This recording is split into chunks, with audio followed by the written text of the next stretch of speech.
আসসালামু আলাইকুম। আমি এখন বানাবো দারুণ মজার একটা তেহারি বলতে পারেন। এটা হচ্ছে ছোলা বুট দিয়ে তেহারি রান্না। উত্তরবঙ্গের অনেক জায়গায় এটা রান্না করা হয়, কিন্তু সাথে একটু হলুদ দেয়। আমি হলুদ ছাড়া রান্না করতেছি। তৈরি করা খুবই সোজা, খাইতে যে মজা একবার বানাইলেই বুঝবেন। তার সাথে শুরু করা যাক।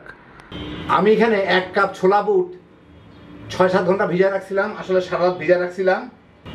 এখন এগুলো ভালো মতো ধুয়ে সামান্য একটু লবণ দিয়ে সিদ্ধ করে নেবো। একদম গলাবো না, একটু শক্ত শক্ত করে সিদ্ধ করব, যাতে এটা আর পরবর্তী সময় রান্নার সময় বাকিটুকু সিদ্ধ হয়ে যায়। আমি একটা সসপ্যানে কিছু তেল গরম করে, মানে এটার মধ্যে আমি রান্নাটা করবো পুরা। এইখানে আমি দিয়ে দিচ্ছি প্রায় 1.5 কাপের মতো পেঁয়াজ ফালি করা।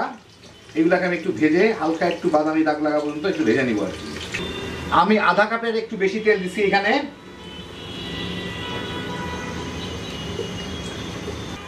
পেঁয়াজটা একটু বাদামি হয়ে আসলে এর মধ্যে আমি দিয়ে দিচ্ছি এখানে গরম মশলা, 4টা এলাচি আমি থেতো করে রাখছি, একটু 4 ভাগের 1 ভাগ জায়ফল গুঁড়া করে রাখছি, আর 10টা গোলমরিচ, অর্ধেকটা জয়ত্রী ফুল, আর 4-5 টুকরা দারচিনি।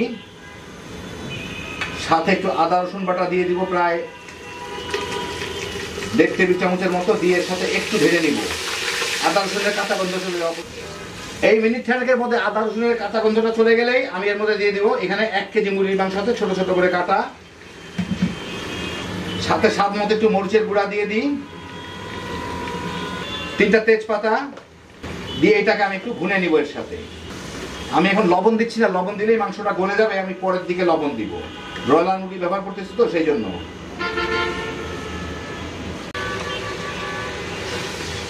এই 3-4 মিনিট ভুনেই আমি এর মধ্যে দিয়ে দিব 3-4টা আলু আমি এইভাবে ছোট করে কেটে রাখছি কিউব করে। একটু লবণ পরে আরো দেওয়া যাবে, দিয়ে এর সাথে 4-5 মিনিট ভালো মতো ভুনে নিই। একই সাথে আমি দিয়ে দিই যেই ছোলাগুলো আমি আধা সিদ্ধ করে রাখছি, আধা সিদ্ধ মানে মোটামুটি নরমই আছে কিন্তু একদম গলে যায় না আর কি, সেগুলো এর সাথে দিয়ে দিব, দিয়ে এর সাথে ভুনে নিব, তাহলে মশলাগুলা ছোলার মধ্যে চলে যেতে পারবে আর কি। প্রায় 8-10 মিনিট ভালো মতো কষাই নিলাম। এখন এই পাত্রটা আমার হবে না, একটু বড় পাত্র লাগবে। যাই হোক, এখন এটাকে আমি সরাই নিই এখান থেকে। এখানে একটা বড় পাত্রতে আমি 1 কেজি চাল ব্যবহার করতেছি, 1 কেজি মুরগি, সেই জন্য এখানে আমি 2 লিটার পানি গরম রাখছি। এর মধ্যে আমি এগুলাকে দিয়ে দিব। বড় পাত্র হলে আপনারা একসাথেই করতে পারতেন, কিন্তু যেহেতু আমার বড় পাত্র নাই সেহেতু আমি আলাদা আলাদা করলাম আর কি। এইখানে 1 কেজি চাল আছে, এইমাত্র ভালো মতো ধুয়ে রাখছি, চিনি গুঁড়া চাল, ওগুলাও দিয়ে দিব।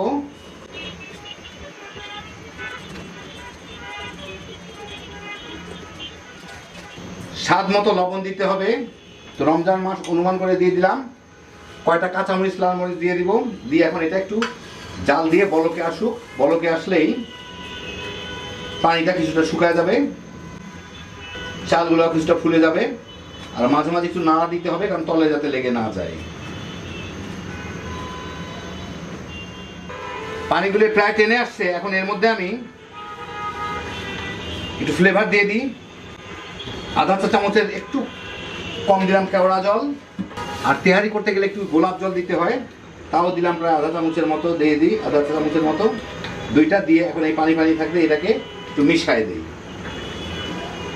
চালগুলা কিন্তু নিচে গিয়ে জমে আছে, একটু সাবধানে মিশিয়ে দিলাম, আমার পাত্রটা ছোট হয়ে গেছে। যাই হোক,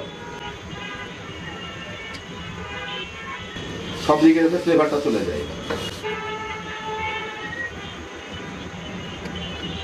আর মিনিট খানেক আমি অপেক্ষা করবো এই পানিটুকু একটু টেনে যাওয়া পর্যন্ত। মিনিট 2 জাল দিলাম। এখন এবার একটু নেড়ে দিয়ে, উপরে পানি পানি দেখা গেল, নিচে কিন্তু পানি নাই। এখন এটা একটু নেড়ে দিয়ে আমি এটাকে, দেখেন একদম প্রায় শুকনা শুকনা হয়ে গেছে, মানে পানিগুলোকে আমি জাস্ট নিচের দিকে দিয়ে দিলাম। হ্যাঁ, একদম প্রায় শুকনো শুকনো হয়ে গেছে। এখন এটাকে চেঁচে দিয়ে, কাঁচা দিয়ে চতুর্দিকটায় ঢেকে আমি আমার চুলার সবচেয়ে কম আঁচে দমে দিয়ে রাখবো। এটাকে ঢেকে দিয়ে আমার চুলার সবচেয়ে কম আঁচে এটাকে আমি দমে দিয়ে রাখবো 25 মিনিট। আপনাদের আমি আঁচটা দেখাই দিচ্ছি। 25 মিনিট পরে আমি এটাকে চুলার জালটা নিভাই দিব, নিয়ে এগুলাকে আমার একটু এইভাবে করে দিতে হবে, মানে নিচের চালটা উপরের দিকে নিয়ে একটু চূড়ার মতো করে দিতে হবে, যাতে উপরে কটা চাল সিদ্ধ হয় না, এগুলো চালগুলোতে সিদ্ধ হয়ে যায়। দেখেন আমি নিচের থেকে চাল এনে উপরটাকে ঢেকে দিচ্ছি একটু। চুলার জাল কিন্তু আমি বন্ধ করে দিচ্ছি।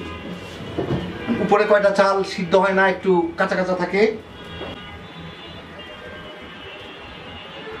দিয়ে দিলাম। আরেকটা জিনিস আরেকটু আগে দিলে ভালো হইতো, মানে চালটা ভরার আগে, তারপরে আমি এখন দিয়ে দিই, হবে, চলবে।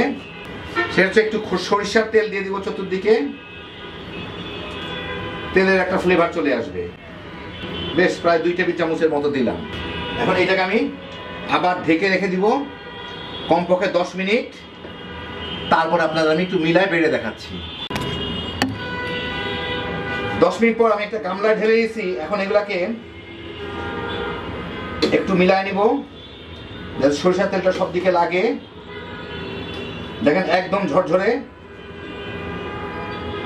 গরম যদিও, একদম ঝরঝরে, এবং প্রত্যেকটা চালই পরিমিত সিদ্ধ হয়ে গেছে।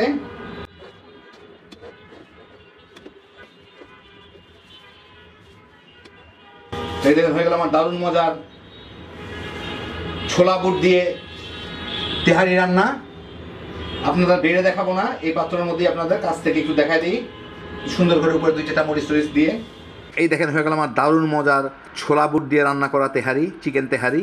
দেখলেন রান্নাটা খুব একটা কঠিন না, কিন্তু খাইতে যে কি মজা একবার বানালেই বুঝবেন। নর্থ বেঙ্গলে সাধারণত এই ধরনের একটা রান্না করা হয়, কিন্তু তাতে একটু হলুদ দেওয়া হয়। আমি হলুদ ছাড়া রান্নাটা করলাম, আপনারা চাইলে একটু হলুদ দিয়ে দিতে পারেন। এটা খাইতে অসাধারণ, বাচ্চা বড় সবাই পছন্দ করবেন। বিশেষ করে ইফতারের সময় তামা তামা করে খেয়ে ফেলাইতে পারবেন। কম ঝামেলায় হ্যাপি জোশের একটা আইটেম। আল্লাহ আপনাদের সবাইকে ভালো রাখুন, সুস্থ রাখুন, নিরাপদে রাখুন। ইনশাআল্লাহ বেঁচে থাকলে আবার দেখা হবে। ফি আমানিল্লাহ।